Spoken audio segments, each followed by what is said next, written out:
Welcome to the story of the Magic Study Bullet. Maybe you are sat there thinking, oh, if only I could shoot myself with knowledge. If only I could fall asleep and wake up with the full mark scheme downloaded into my beautiful brain. Wouldn't that be wonderful? Meditate on that for a moment, realise it's nonsense, and move on. There are no shortcuts. There is nothing in this presentation you don't know already. All of these things have been told to you since you began school. You only get out what you put in. If you don't do any work, you won't get any results. Maybe there are exceptions. I suspect they are in a minority, not the majority. I'm so sorry to break this to you right now. This is not a holiday. I know it says holiday. I know if you look on the AIS website, it says holiday, and damn, we deserve it, right? We really deserve it. Look at 2020. No, let's not go there. Let's not go there. Let's look ahead. Our eyes are at the front of our heads. At least that is where we are pointed. This is a holiday, and it's also not a holiday. Let's be ambivalent. Let's say we're going to take some time off for ourselves. We've not seen our mates. We can socialise up to 5. That's great. Do it. Do it, do it, do it. Your mental health comes first. After your mental health, what comes next? Your grades. And you need to divide up the time that you have left remaining. Again, this is nothing new to you. And make maximum use of it. If you plan to study for 1 hour, and you study for 1 hour, well done. Fantastic. If you plan to have a break for 30 minutes, brilliant. Fantastic. If you just have a break and don't plan to have a break, not so fantastic. You need to do a plan every morning. Planning what you need to do. You should be able to plan out, while on your holiday, the same amount of hours that you would be doing at school, if not a little more. And that should leave you ample time to eat, drink, sleep, chat with your mates, enjoy whichever social media platform you enjoy, or go for a run, all of which I suggest are good things to do with your time off. Because in a little over 20 weeks, it will all begin. Well, we hope it will all begin. Let's just assume it will all begin. A little over 20 weeks, 140 days. Gosh, that's scary. I contemplated putting the blocks on the floor of the top corridor at the end of this term for the number of days that are left, and then rubbing them off. And then I thought that's just fatalistic. That's not the best thing. But the thing is, this amount of time will be over and done with so quickly. You've done 2/3 of your year. Embrace that. You've done 2/3 of your year 12. There is 1 term left, the cheeky little exams at the end. In a little over 26, 27 weeks, that's it. All gone. End of high school. Let's go to the Fullerton. Let's go to Schoolies. Well, you go to Schoolies. I'm not going to Schoolies. I'll go to the Fullerton. Deal? Cool. But don't panic. I mean, chillax, relax. It's okay to give yourself some time off. It's okay to listen to some music. It's okay to chat to your mates. It's okay to chat to your family. It's okay to Zoom someone, to Skype someone. Give yourself permission to be you. Being you is the best thing that you have, because that's what you're going to end up selling yourself to or with to the next stage in your academic career. You might like meditation, you might not. You might like cycling, you might not. You might like running, you might not. You might like swimming, you might not. Do what makes you happy. And when your brain is in a happy place and it's relaxed, you're going to be much more open to studying and getting knowledge stuck into your beautiful brain. Be honest with yourself. Do you really enjoy all those subjects that you chose? Did you choose them for you? Did you choose them for some other reason? Did someone choose them for you? Did you choose them because you had ideas about what you might like to be doing at college, which has now changed? Well, we are where we are. We have what we have. Try and change the things that you can and ignore the things that you can't change. As I said, there's nothing new. This is just reminders. In terms of importance, how important are these exams? Now, which exams am I talking about? I'm talking about both. I'm talking about the mock exams and the final exams. You don't need me to tell you, but just a gentle reminder that the May session for IB, at least, and it's looking like HSC are going to follow the model, is based purely on the predicted grade and coursework. Your predicted grade will come from the summative assessments you've been doing, and it's looking, I'd put money on the mocks going ahead. So the mock is going to be of vital importance to your success in the forthcoming examination session. So give it the credence that it deserves.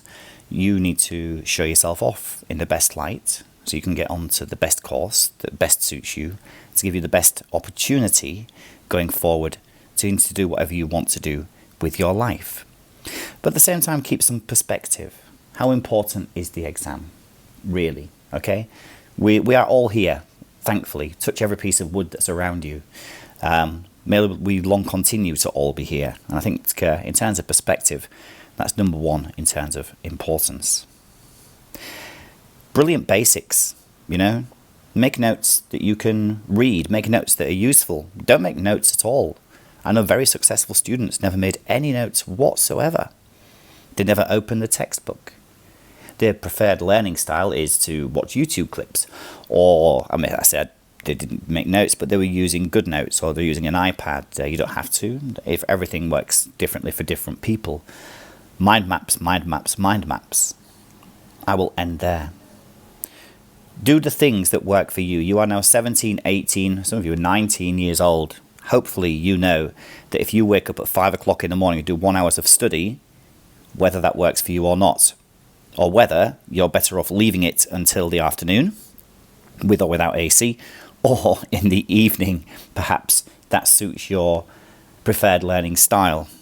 Remember, refer to Dr. Martindale's YouTube, which is fabulous, about the remembering curve. If you do it today and don't do it tomorrow, you're going to forget it.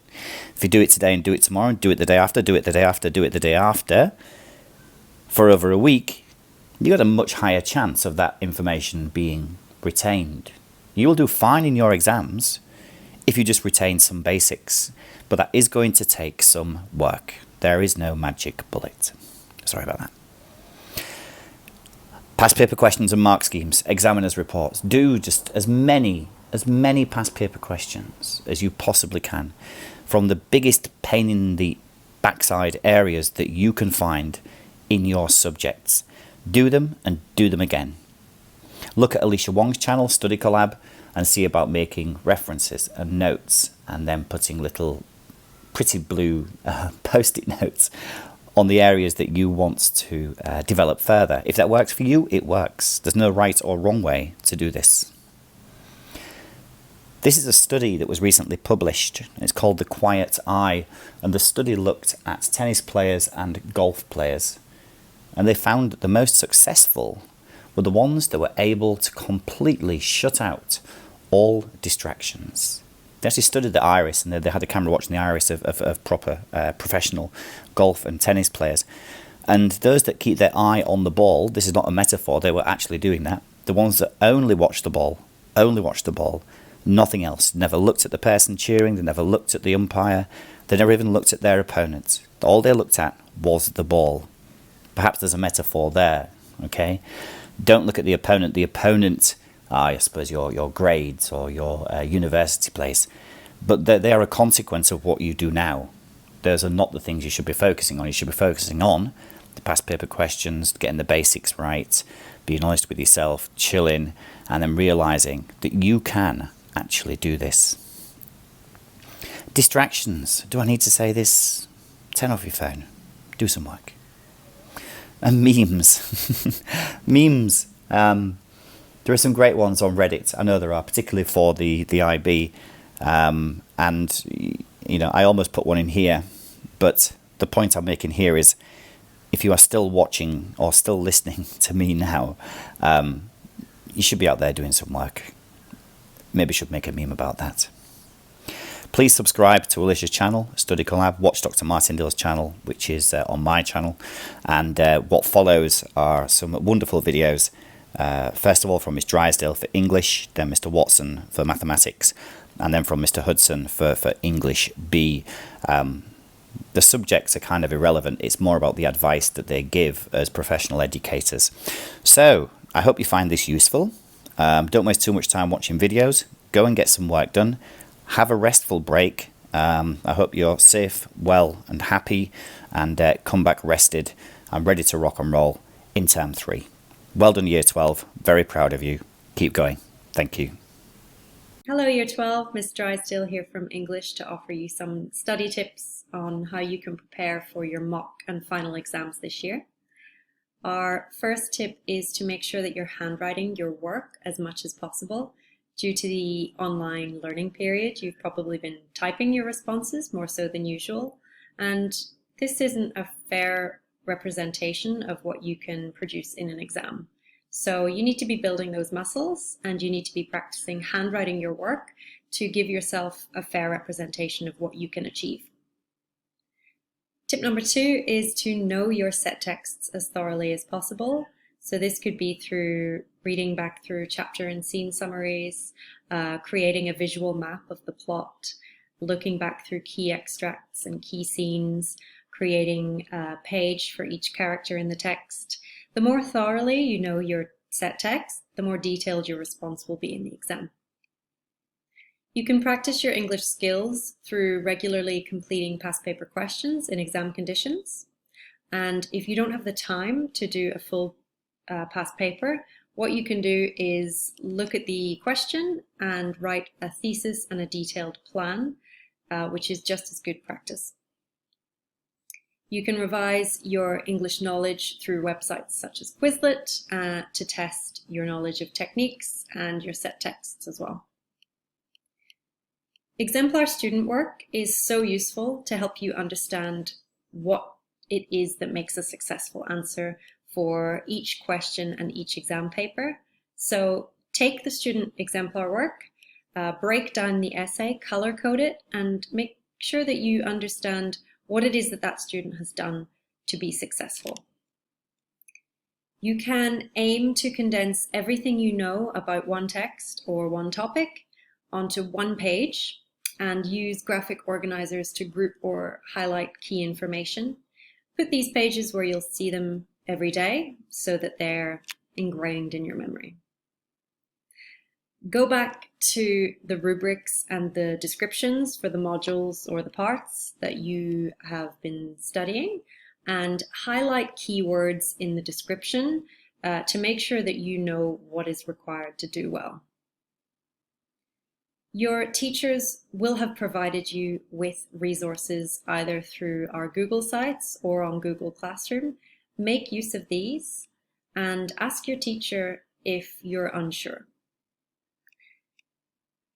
Here is what I believe to be the most useful visual in revising anything to do with English. It can help you remember what it is that needs to be commented on for a successful English response. So just commenting on the what is not deep enough for an English response. You need to go into the how and the why. And that's what makes a good response in English. So get this diagram, put it up somewhere that you'll see it every day. And when you're practicing your responses in timed conditions, handwritten, this can help you to remember what to comment on. Good luck, and I hope your preparation goes well.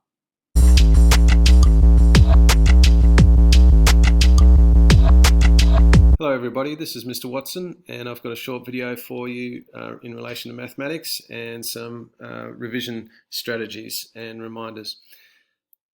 You'll be able to work through this this document with the various dot points and read at your own pace. So what I'll do is just do a quick overview of some of these things. Firstly, make sure that you actually set some time to revise. Okay, be disciplined. Have a regular routine, 3 or 4 times a week. I think would be ideal. Doesn't necessarily need to be long, but you need to be disciplined in sitting down and actually practicing. Mathematics is a skill, and you need to practice, practice, practice so that you can perform under exam conditions. So it sounds so basic, but you must actually do the work. Have all your resources, past test papers. If you need the solutions, generally they are on Connect or on Google Classroom. And if not, your teacher will be able to provide those to you. Summary pages, I would suggest that you start with 1 page per topic. You might have 8, 9, 10, maybe up to 14 chapters or topics that you've studied across the 2 years, and what you need to do is try and consolidate those down to 3 or 4, I think ideally, closer to the time of the exam. When it comes to mathematics, generally you have a formula sheet or booklet. Just such an underrated or undervalued resource at times, I think, by students. These are all major questions that the curriculum board believe that you should know and be able to execute in an exam. So know them. Okay, so financial mathematics here. This might be a situation where you go, that's chapter 8 on page 134 for this formula. A good example is on it's question 7 on page 151. You might have a definition of some terms.